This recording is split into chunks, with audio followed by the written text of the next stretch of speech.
Twixtmas and the 12 days of Yule. Excuse my voice because I'm not well at the minute. I'm not 100%. So you'll have to bear with me there. I do apologise. So Twixtmas is that period of time between Boxing Day and New Year when nobody knows what's going on or even what day it is. I know I don't. The energy seems to almost shift and nobody seems to quite know what to do with themselves. In my Yule vlog, I've touched on the 12 days of Yule before and a lot of the Yule folklore. And many Indigenous cultures consider this time a time that exists out of normal time and space, almost as if the pause button has been pressed. And Finnish shamans actually refer to this time of year as the dreaming. I know this week is a week where I tend to walk around and function on autopilot. And our own English folklore actually refers to this as being a time when the veil is very, very thin.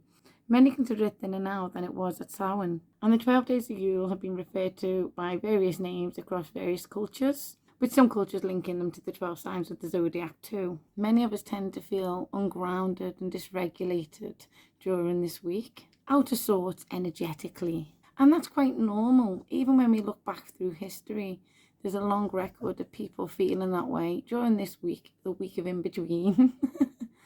Twixtmas, as I'm now calling it, thanks to the children. So there's long-standing roots there of people feeling this way over this time period. So it makes sense that we have a lot of folklore linked to it as well. And personally for me, there's a wonderful mystical feeling to these days as well. Now is the time of year when some people look to nature for signs and omens, historically and today. Now the 12 days of Yule starts on the 21st of December and end on the 31st of December. So it runs through till the start of January. And many people believe that each day of the 12 days of Yule represents a month. So the first day represents January, the second February, and so on. And in the past, elders of the village would look to nature for signs on each of them days that could be auspicious. But I personally feel this could be a wonderful exercise for us to do within ourselves. So yes, we can link each month to that, or we can link it to ourselves and journey inward over this time period as well. So I like to link in a lot of growth mindset and shadow work into my 12 days of Yule practice. And today being the 30th, if that was the case, would represent November. A day for contemplation and for focusing on growth and inner growth. A time for wisdom linked to that crone energy. And some people may refer to it as Athena's night as well, because it's got that wisdom element coming in. And traditionally the 12 days would end with a celebration, often referred to as Wassailing or Wassail Night, where we make our plans for the year ahead, any oaths, and thankfully ours aren't blood oaths like the Norse used to make, because it's hit and miss with the resolutions that we all manage to stick to, isn't it? And for many of us it coincides with New Year's Eve and we'll combine the two celebrations. The 12 days represent the turning of the wheel, the life cycle, and many in the Norse tradition wouldn't work across this period. No work was done.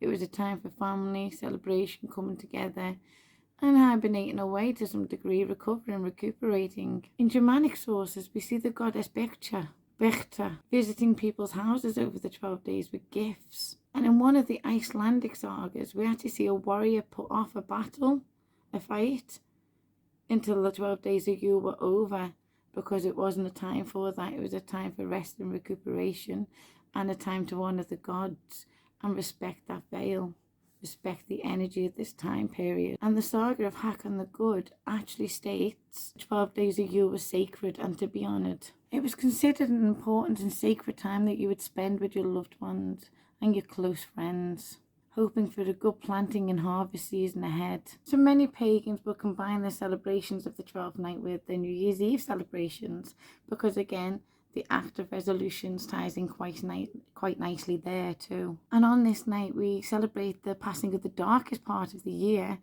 and more evident signs of the light returning. For instance, we're now having 3 minutes of extra daylight each day since the solstice. The tradition of the wassail, also known as Hail and Heilsa, and that basically translates to health, is a day to welcome health, prosperity and luck. So again, very familiar to the modern New Year's Eve celebrations. However, wassail could also be used as a greeting and a welcome, because as you're doing it, you're blessing the person too. The famous wassail alcoholic beverage is still created by families to this day, And in that, you would place things that symbolize and represent what you want to bring in for the year ahead, the energy you want to attract and bring into your lives. There is a tradition of singing on Wassail Night, and there's lots of links for this. Some areas would go out and sing in the orchards and the farmers' fields, and in the larger populated areas, we would see the poorer members of society singing to the rich for donations of funds. There's no actual concrete set way of celebrating the 12 days. We weren't given a calendar, nothing like that was handed down. They didn't say celebrate this on this day, celebrate that on that day. Although modern pagans have devised their own over the years, such as the Asatru and so on. So I will include some of them for you to have a look at, whereas others tied them into more aspects. So some will say this is the day for courage, whereas others will say, oh, this is the day for that god. So it's really about how you want to celebrate it and your own traditions, and it's actually perfect for that, because you are free to do that within paganism, because we don't have a lot of concrete evidence. What we do have evidence of in concrete, basically, is Mothering Night, which was the start of the 12 days of Yule practice, and the Wassailing Night at the end and the celebrations there. We just know that they honoured the time and space in between. We just don't know how they actually did that. And some of the modern twists took inspiration from the 9 noble virtues. There's never really a right or wrong way within paganism. It's about what feels right to you and your intention. We do, however, know that this Yuletide season marks the end of one cycle and the beginning of another, the returning of the light and all the energy that we want to bring in for the year ahead. We know they had lots of bonfires, drunk ale, told stories, but we also know that in the Norse tradition, Yule wasn't actually celebrated with the solstice. It was celebrated on the first full moon after the winter solstice. So this year it would actually be in January. And now a lot of my Yule traditions have been based on activities I've done around the children. And I felt really bad doing it without them, because I've not had them for a few days. Nim's been at her grandma's and Aunt's been at her stepmom's. And I've been quite ill anyway. So the most I seem to have managed this week is some self-reflection, some self-growth, and lighting the candles on the altar. But that's okay too, because that's probably what I've needed to do as well. I've needed that time to heal and regenerate myself after the busy, hectic season and run up to Christmas and Yule that we've had. So let me know in the comments what your 12 days of Yule practice looks like, what you include and what you do, whether that's as a family or as a solitary practitioner. What do you get up to over the 12 days of Yule, and how do you honour those days?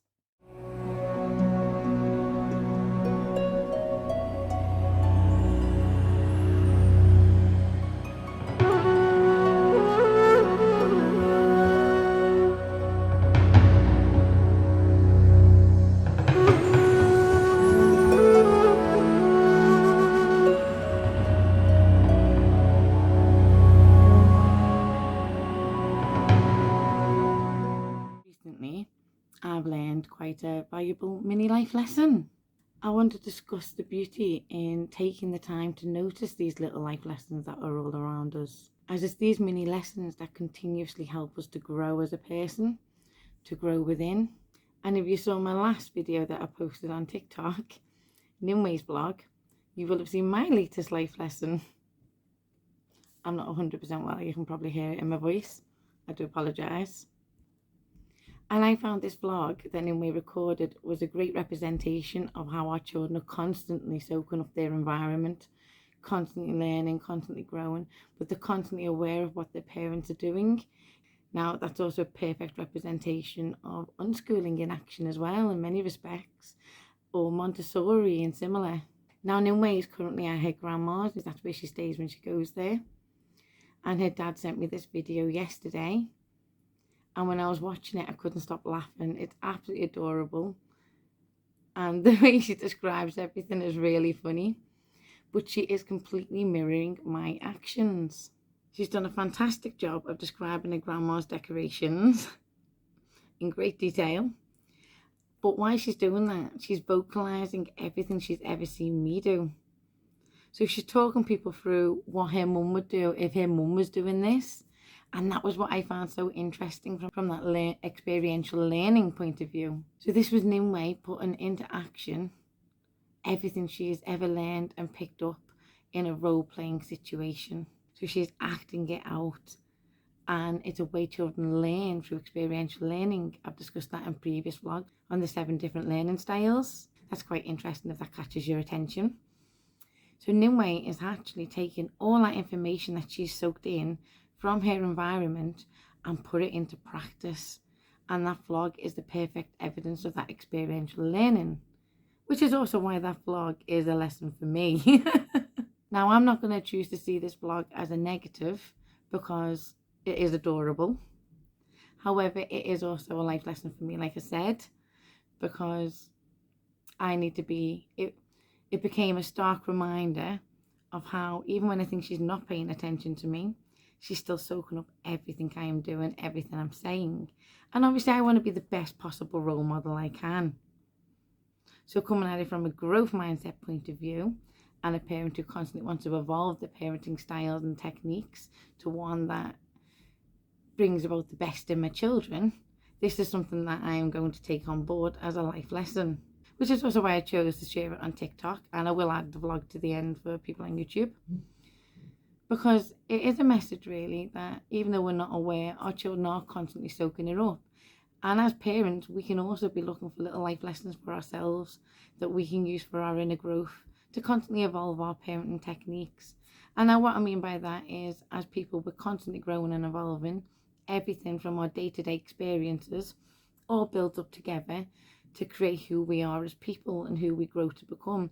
And we're constantly learning and constantly evolving. It's a lifelong journey. It's the journey of life, essentially. So as a parent, I constantly look for these little lessons so that I can always improve on my parenting techniques and adapt how I approach situations and parenting in general. So for example, my parenting now looks slightly different to how I parented when I had my eldest children, which is quite natural because it evolves, doesn't it? We all do. So Nimueh's vlog actually sent me off on a deep inner dive, should I say, for my own inner growth. That's where it sent me. It sent me on a big dive within. But yeah, I hadn't realised she'd probably been paying so much attention to me as she actually has. She's been soaking all that in. So it's a stark reminder that these little moments with our children can also serve as amazing life lessons for us, the parents. And like I said earlier, we're all works in progress. We're all growing as people. And I try and practice growth mindset as much as I can. I don't know if you've looked into that before, but I found it really interesting. And I have put it into practice, and I have been working on myself loads. I also come at it from a spiritual point of view and do a lot of shadow work. So Nim's Sweet and Funny vlog has become a bit of a life lesson for me. Just a little mini lesson. But these mini lessons all add up over time. And they become things that guide us and change us in life, don't they? Because we're constantly evolving. So this was just a short vlog, because you can hear I'm not very well. It's all in my voice, so and I look like death at the minute. I really do look ill. But I just wanted to explain the last vlog and why I shared it and why it was so important to me and why I'd found it to be a life lesson, really. So I'm now going to go off and play with my herbs to try and ease this a bit. And I also have a uni assignment on biochemistry to do. So don't forget to like, follow or subscribe. And let me know in the comments what little things have added up to become life lessons for you too. Thanks for watching, and if you're on YouTube, I will be adding on Nimueh's little vlog now. And it is adorable, it really is, it's so funny. She's actually quite a natural at it. I might get her to record my ones in future. Right, I will catch you all soon, because this is actually hurting me to speak now. It was a good idea in the beginning.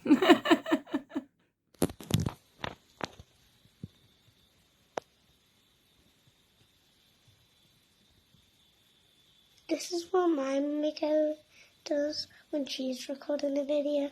So she goes up, and then sometimes she might zoom in, and then she zooms out, and then she goes back to the bottom. Then she starts going upwards, shows them everything, and then sometimes she just goes like this.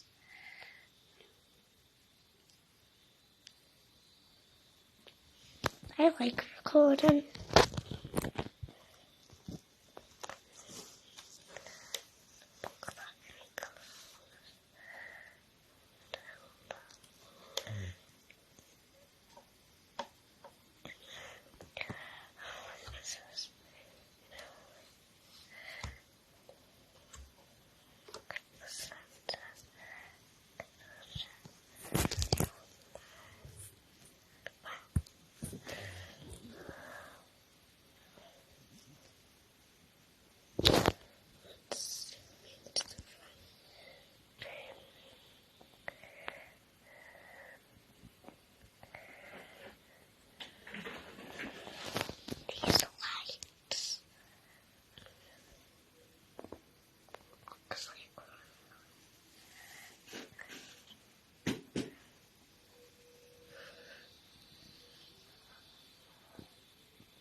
Say hi. Hi. This is Grandma. She's not really a part of the decorations, but I just wanted to see her. And this is the hairphone that I'm recording on, because I don't have my own phone yet. Firebot. And this is the roses. Roses, roses, roses, roses, roses, roses. Then we forgot to show you this. It's a rainbow light. So, yeah. And it's really cool. So we're going to really zoom and get really close. You can see, yes, right here. So, yeah.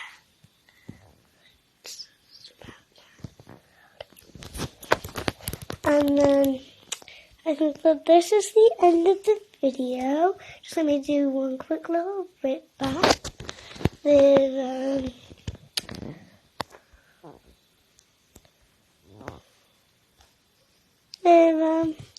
spinning. So yeah. This is the spinning, and this is the fan. And the yellow on the roof, the fan's making it look like a disco. So that is the end of this video. Bye guys!